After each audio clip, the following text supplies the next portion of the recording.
Okay, so this video is going to be a bit of a continuation from the previous one on frames. If you haven't watched that one, go check that one out. So what's happened since then, I guess, is we've had a firmware update, and I think we're on version 1.12 now. That gives you the ability to be able to map frame end and frame start with the modulators. So that gives me an excuse to talk a little bit more about frames and just play with it and just show you the power of this beast when it comes to things like this. So yeah, let's get into it with the update in the sound design tutorial. Way down here, we've got some new examples, I guess. So I'm going to start with that. So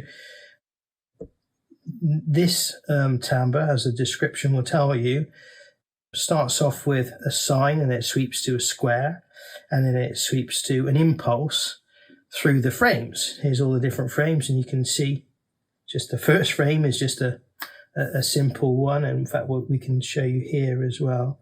And then you get the square, and then eventually there's 40 frames, you get it morphs to impulse, and that's mapped to the starting frame, and the ending frame is mapped to mod wheel. So let's just play, and we've got a sustain pedal, and then we'll see go from, as I move the mod wheel, we'll go into a square wave. I'm trying to down for me a little bit more, don't need that. So yeah, square wave, and then to an impulse wave. It's not really that exciting a timbre, but it can be used as sort of a starting point, which is what we're going to do now. Actually, what I'm going to do is, using this guy, I'm going to change the mapping on here. So I'm going to change so we can use these independently rather than going up with the mod wheel. We're going to make the start frame on this one and the end frame on that one. So edit from.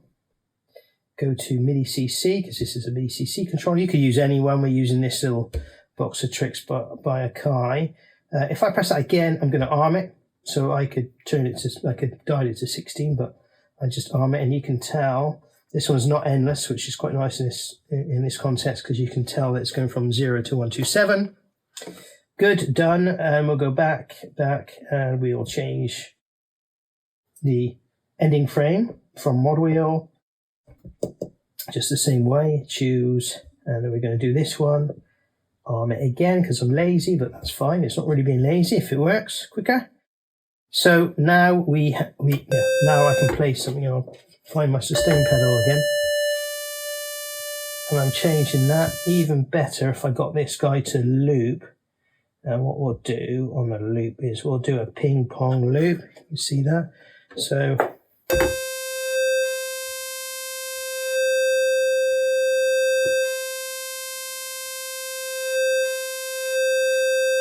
square, and incidentally, those ripples, so those ripples you're seeing on the square is because it's an additive square wave, and it's made up, as we showed you earlier, by basically every odd in a square wave is every odd harmonic at the coefficient, or I guess the magnitude of 1 over h, if h is your harmonic series. So it goes, that's 33%, and so on for the third harmonic, and those ripples are a result of, it's not an infinite harmonic series, we've only got 24.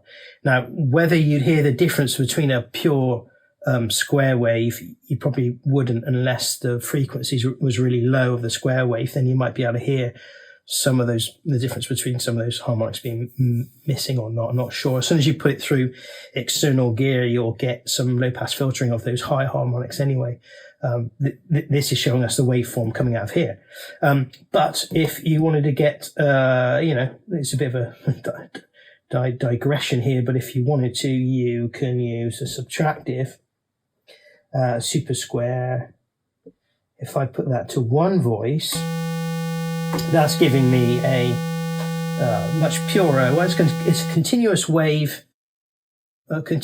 of samples rather than an additive wavetable, so you're getting a much pure square wave. And as I say, if you want that for certain purposes, it's there. But we are going to go back, because we're playing with frames, we're going to go back to additive. So I'm going to continue this odyssey. I made it loop. Each frame, if we take a look at these guys, if I go here, I get a delay time and a fade time of 100 millisecond. I kind of want something a little bit more dynamic than that. Rather than change each individual frame, I'm going to ramp up the frame speed. Default's to 100. I can go lower and I could go higher. So I'm going to go higher, and then I'm going to modulate it on here. So when I map, on this one, when I map my external input, and I'm going to do the same thing, or map this one, to a parameter, what I'm actually doing is I'm changing, and I'm just going to shortcut to frame speed. I'm changing between, well, you can see it with the, if I edit the range. That range, as I go up here, I'm going to the range of whatever I've set the frame speed to. So if I set that to 100, well, it was defaulting to 100, that would be 100. So that would be 100 milliseconds. And if I want to reduce the frame speed from there, I can dial it down. But if I want to increase it, I can't. So I need to increase the actual parameter.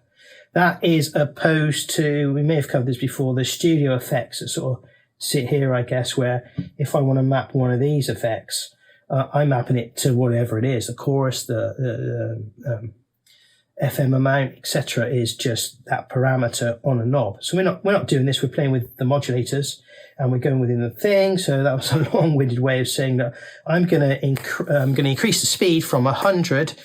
So 100 divided 2.5 gives me 40 milliseconds. So I'm increasing the frame speed by reducing the crossfade between each frame, and let's just prove that. So we'll make something a little bit funky here. So it's more like LFO-y now. So now I can play with whatever I want. I think I'm going to map this one to volume. Sitting here unmapped, we should do something with it. So I'm going to, same thing. It really doesn't take too much time. But of course, it is by definition, because it's complex, it's time consuming. So once you set this up, you want to save templates, especially with devices like this. It's useful to just save it, and then you just change the sounds as you go. I'm not going to change the range of that. I'm going to keep that default. And then because I've got another pedal, I've got an expression pedal here, I'm just going to do that. So that's nicely mapped linear. Let's use another one. We've got 36 to use, so I don't think we're going to use all these in a hurry. That's per track, per timbre.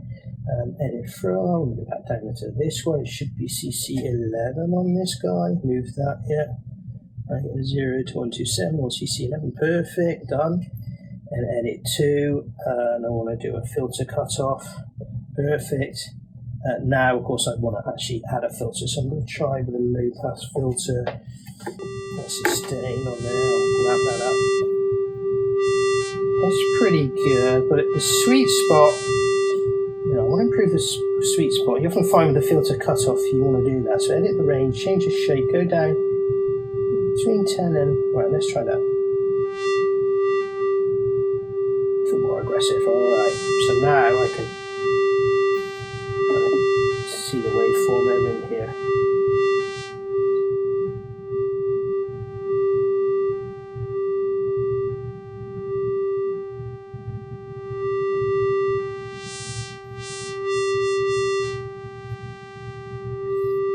Again, it's not very exciting. I'm kind of just showing you the techniques, and we'll continue to do that. On this track, I'm going to show you the other one on the sound design. So we'll go back here. So this one, as the description says, they're random harmonics that it's picking up. So rather than, as we saw on this one, if we go to frames, we saw what it was, sine to square, yada, yada, yada, to impulse. This one is all over the shop, so let's listen to that one. Let's just solo that track. I could have soloed that partial, I guess, but I want to solo the track, and we'll play that. Waveform again. I'll do it there. It's not quite as many frames. I think there's 20 frames in this one. Almost sounds like Emerson Lake Palmer sort of sample the whole effect, doesn't it? Because it is all over the shop. Again, not very useful maybe like that, but useful as a starting point.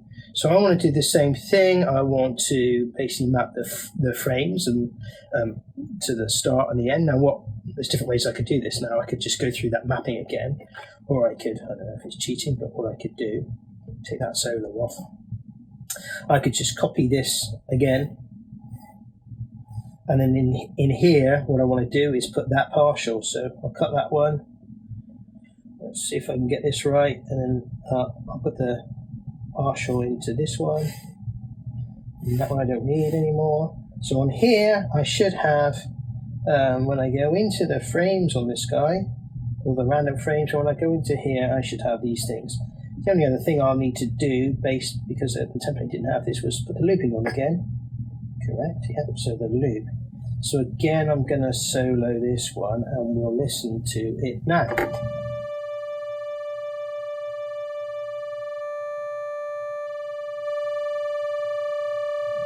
Yeah, this is, I think, more useful.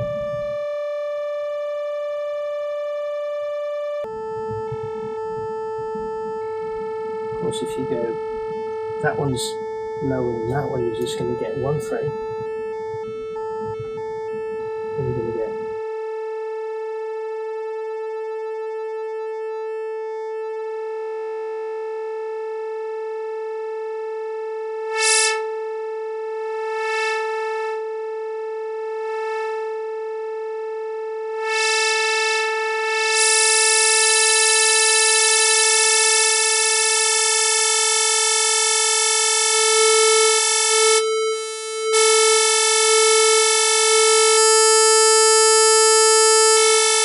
Get the idea with that. Now I'm going to move them to this control so I can use them both at the same time. So on this one, go to my modulators, and it's just quite simple. On each one of these, well, not the filter cuts off, I'll leave that one because that's per timbre. The volume, I'm going to edit from, and just choose the CC again. So the CC for volume is going to be this one, done.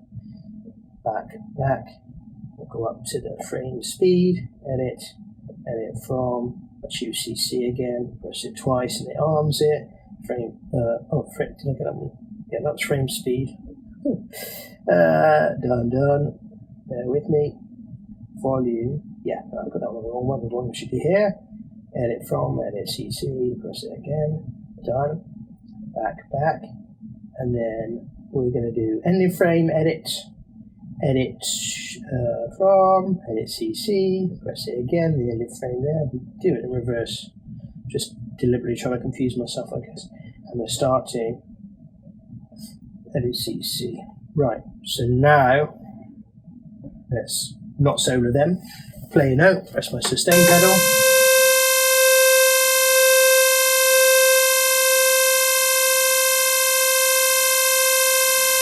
So a little juicy. Oh, I like that. And this one we'll bring in.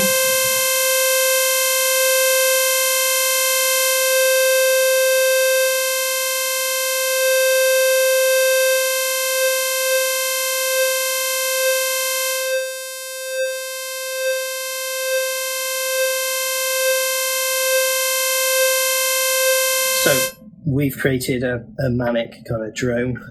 So I'm going to continue to make it more manic, I think, and I'll do a resynthesized one. So let's copy that again, copy, paste, and then in this one, we are going to make it a sample, and we are going to pick a sample. So sound design tutorial, I don't want that one, I want this one. There's all kinds of acoustic instruments in there, but I am going to pick something kind of crazy. And there's some tambourines here. So you can pick something, yeah, like a bass clarinet, but it doesn't change enough. That's not what I kind of want to demonstrate across the frames. Percussion. Right, so I'm going to pull that one in for the entire range. Let's solo that. First of all, let's resynthesize and see what we get. So it's going to, because it's not particularly harmonic with content, it's going to be a bit odd. It's 3 seconds long, so I'm going to put the maximum there. I don't want any hybrid for, again, what we're doing, so I don't want the sample at the start. Analyze, that was quick.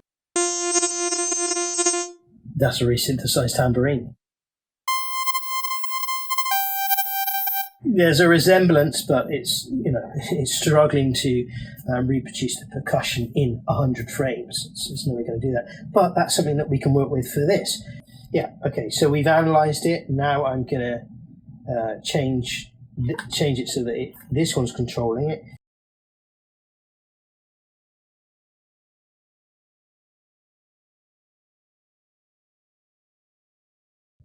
CC. Okay, done. So I've still got it soloed, I think. Yes, the solo light's flashing to show this is in solo mode. So yeah, let's see if that works. Volume. I can filter this as well. It's even showing me that. That's pretty cool. So speed up the frames and add more frames. Again, I want to loop them, so we'll go here, loop mode. I think I want to do ping pong. This will sound a lot different. Alright, let's get them all going at once. Oops.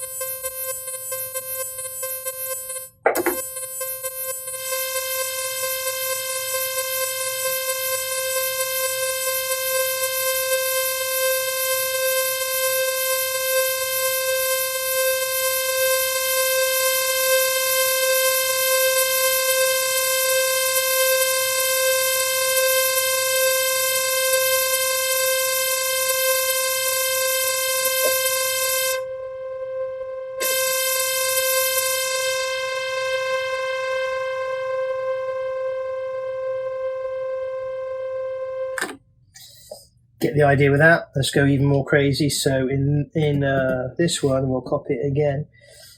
What I've downloaded off the internet. So if you go on the Regen downloads page, you'll get different libraries that you can download. So I have downloaded Indie Moon's library, which is going to be crazy and will work really well with this, because guess what? He uses a lot of frames in his stuff. So we can just audition a few of these. I've got my volumes down on these three. So yeah, let's pick one.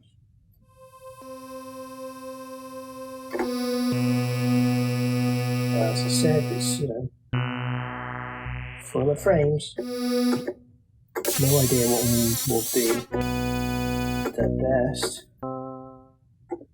Not that one. 99 frames on that one. Let's get some pound on it as well.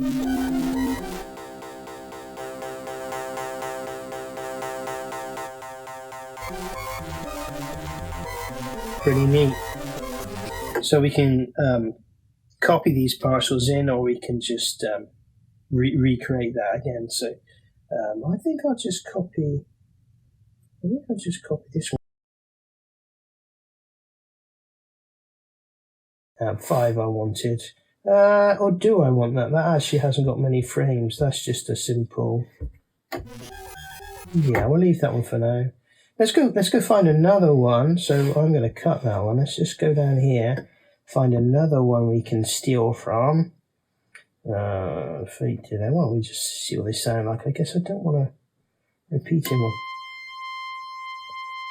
Maybe we're going to...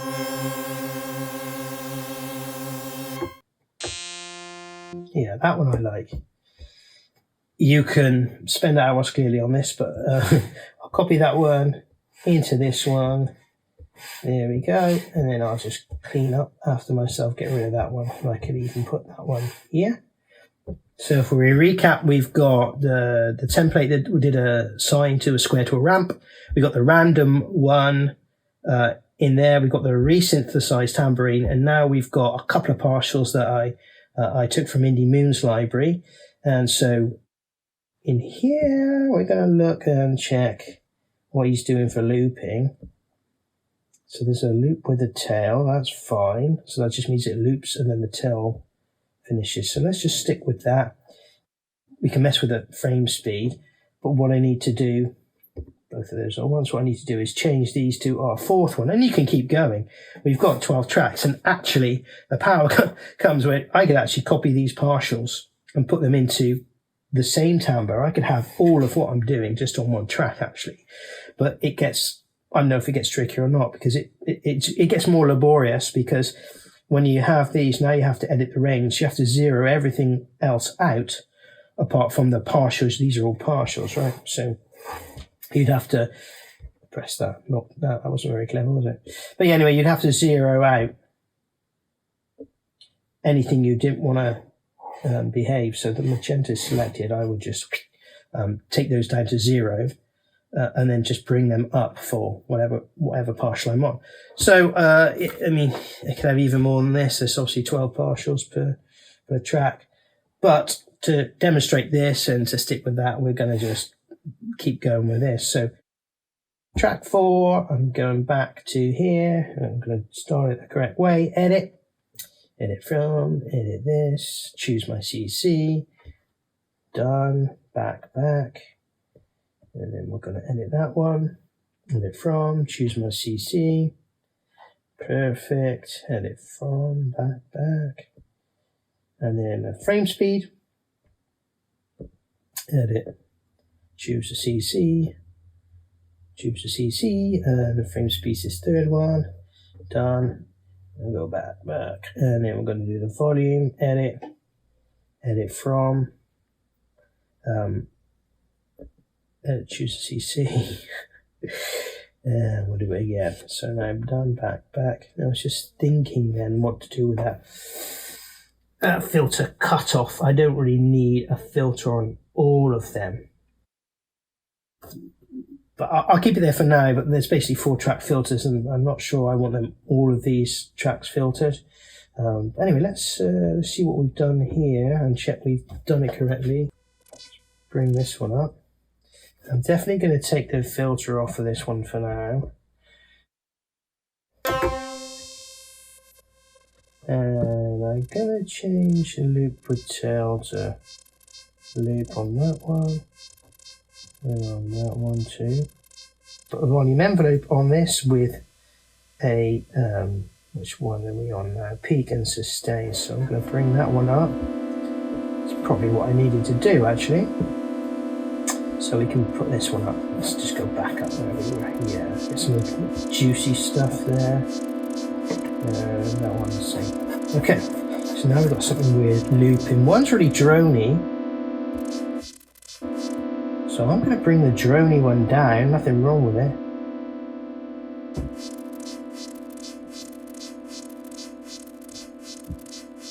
And then the volume goes up.